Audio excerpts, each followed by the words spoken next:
On a warm April night in 2001, a woman named Edwina Sims stepped into the shadows of North Charleston and was never seen alive again. For 3 long years, her family lived with nothing but silence, until a chilling confession shattered the quiet. Edwina's skeletal remains were discovered deep in the woods of Berkeley County, discarded like a secret someone hoped would never surface. What made the revelation unbearable wasn't only the discovery of her body, it was who had put her there. The truth pointed back to the man she once trusted, her former boyfriend. With the help of another, he carried her away and erased her presence from the world. But when the case finally reached the courtroom, something happened that left everyone stunned. The man at the center of this nightmare admitted to kidnapping, but never faced a murder charge. How does a case that begins with such horror end with so many unanswered questions? How could a plea deal leave justice feeling incomplete? This is the story of betrayal, silence, and a family left with fragments of truth, but never the whole picture. And to understand how it all unfolded, we need to go back to the place where Edwina's life began to unravel.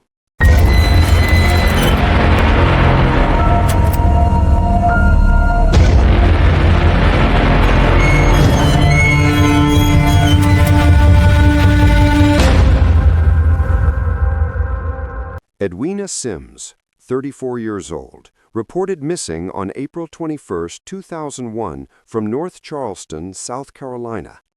Her remains would not be found until March of 2004, hidden in the woods of Berkeley County.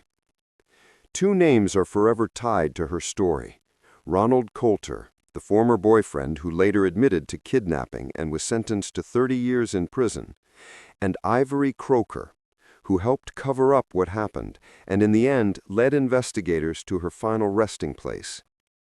These are the bare facts, the hard edges of a tragedy. But behind them lies a deeper story of betrayal, loss, and the painful search for answers. And to feel the weight of that story, we have to step into the world Edwina once called home. Night in North Charleston arrives thick and heavy, the air clinging to your skin like a damp blanket. Neon from a tired motel sign buzzes over a strip of late-night diners and laundromats. The carpeted corridors smell faintly of bleach and old perfume, the fluorescent lights humming as if trying to keep time with the town. Traffic on the main roads is a steady low tide. Deliveries, shift workers, someone rushing to a second job, while side streets hold their own quiet. A porch light left on, a television's glow spilling through curtains, the distant thump of music from a corner bar. It's a place of small rhythms, where Sundays still begin with church bells and backyard grills, and where neighbors see one another enough to notice when someone stops showing up. Move out of the concrete and asphalt, and the world changes. The city gives way to a single-lane road that narrows into oak-lined shoulders and stretches toward the marsh. Pines and palmettos lean over the pavement, carrying with them the smell of wet earth and salt. Spanish moss drops like old rope from the trees. Cicadas throng the hot months, turning the air into a steady wash of sound. Streetlights fade until there are none, and the horizon becomes a soft black seam where water and sky meet. Berkeley County's back roads are slow to tell their stories.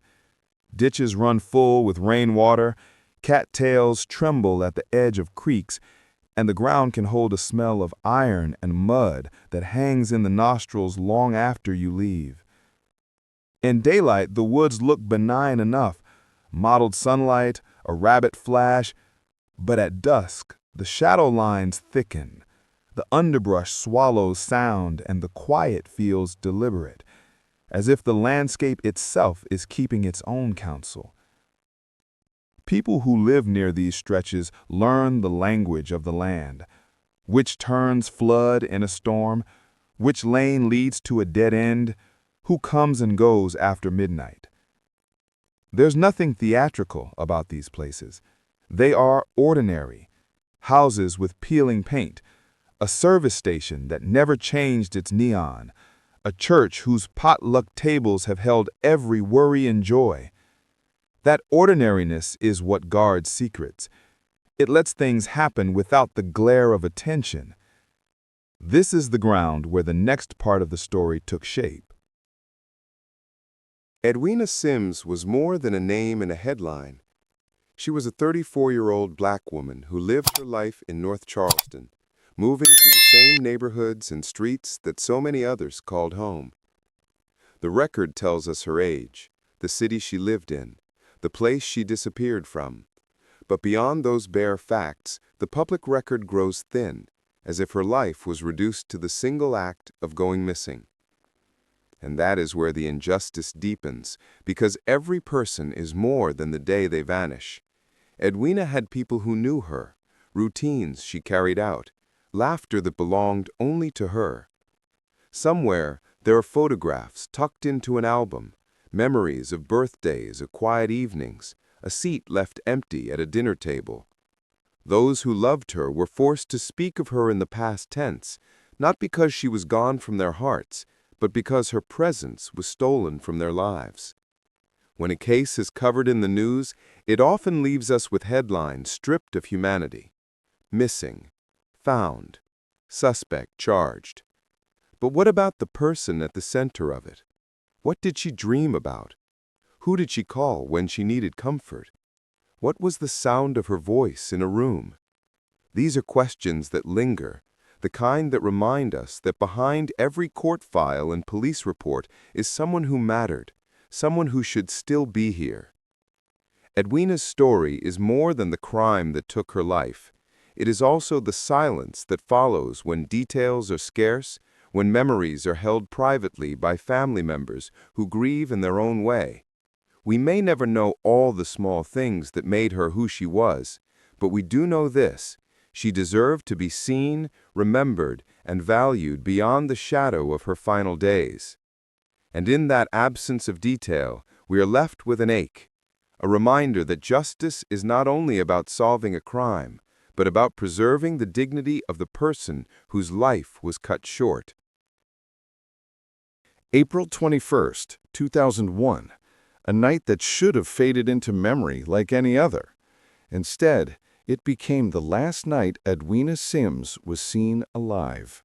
Reports say she was taken from a hotel in North Charleston, the kind of place where strangers come and go without notice, where the quiet hum of televisions behind closed doors hides whatever unfolds in the shadows. On that night, somewhere inside those walls, Edwina vanished.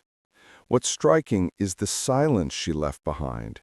There was no chaotic crime scene, no crowd of witnesses pointing to what happened, just absence. One moment she was there, and the next she was gone. For her family, that silence was deafening. Calls went unanswered, worry turned into dread, and soon after, the first police report was filed. The disappearance was not only shocking, it was confounding.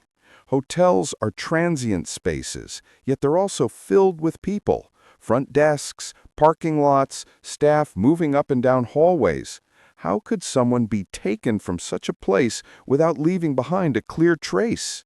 That unanswered question set the tone for the investigation that followed. The night of April 21st would mark the start of 3 long years of uncertainty, years where her family was left waiting, hoping, and fearing the worst. And with that night, the mystery of Edwina's fate began.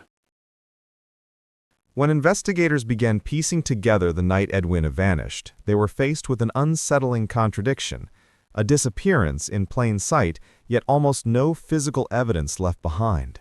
The hotel where she was last seen yielded little, no signs of struggle that could anchor the case, no fingerprints or bloodstains to guide them forward.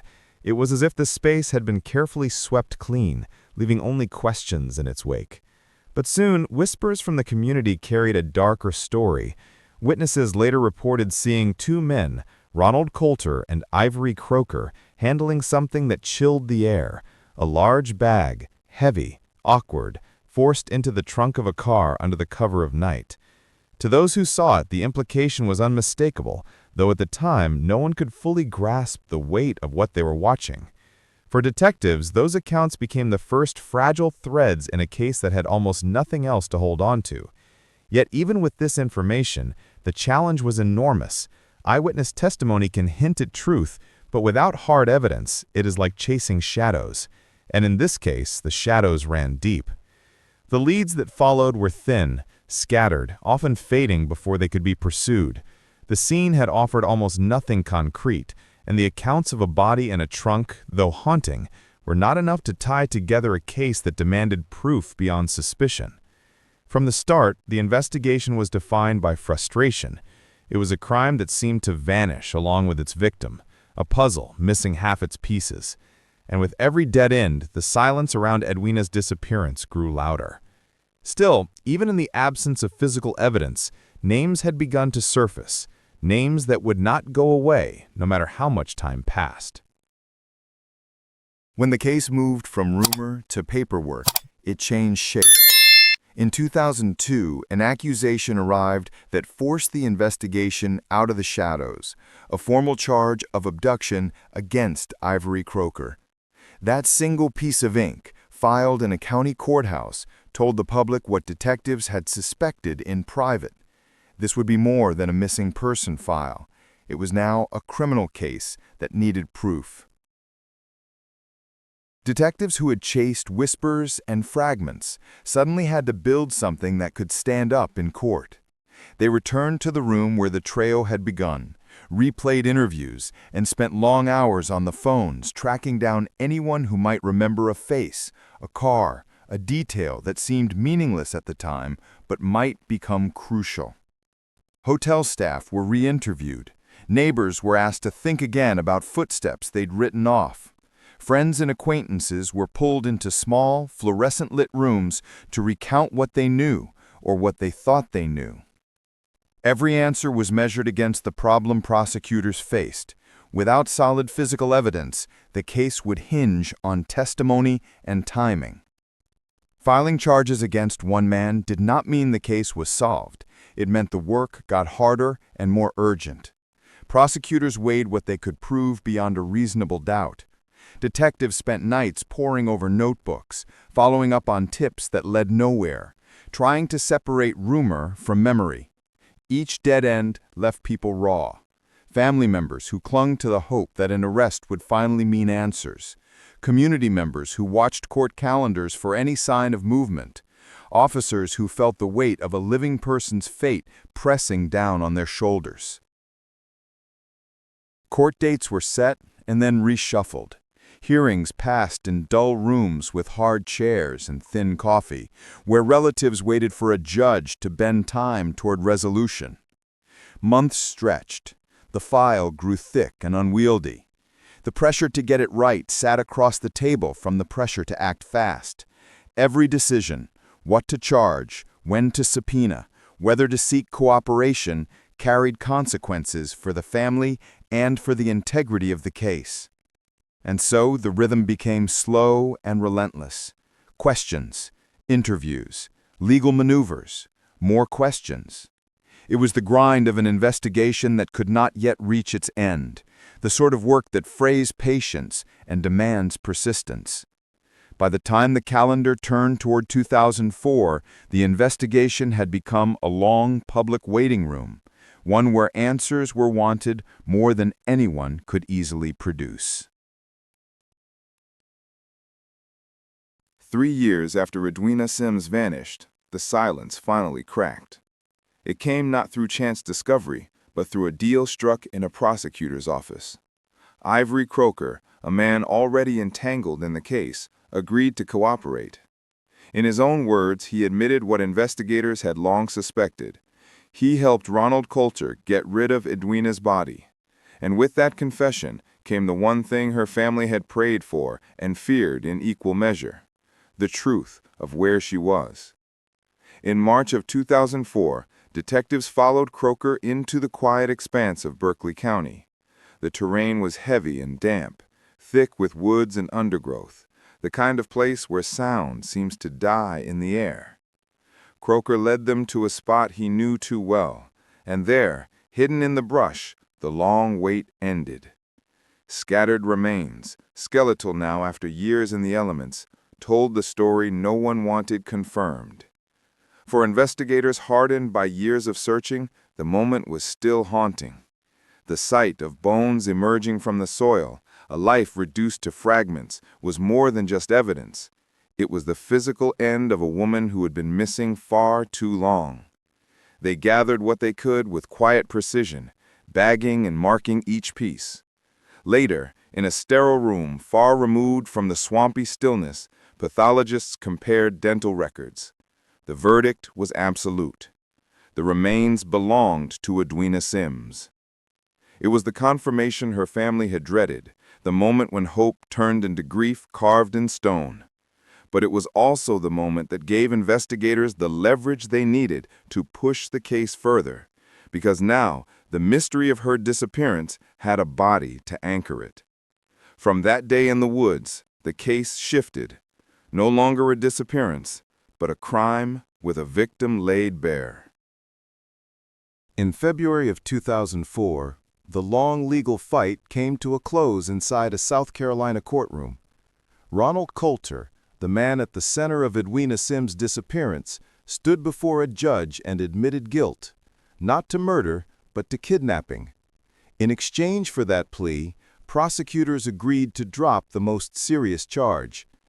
The deal locked him into a 30-year prison sentence, but it also meant the state would never try him for taking Edwina's life. For Ivory Croker, the outcome was different. His cooperation had opened the door to the discovery of Edwina's remains, and in return, prosecutors allowed him to plead to a lesser charge of withholding information. The court spared him prison time, handing down probation instead. To some, it felt like justice had bent under the weight of practicality. To others, it was the only way the truth was ever going to surface. These deals raised questions that still linger. Why would prosecutors let a confessed participant walk free? Why agree to sidestep a murder trial? The answer lies in the risk that haunts every courtroom. Trials are uncertain. Evidence can be picked apart. Witnesses can falter. And with no body until 2004, the state had been navigating a fragile case. A plea guaranteed prison time for Coulter and certainty in the legal record. But certainty often comes at a cost. For Edwina's family, the sentence brought little comfort.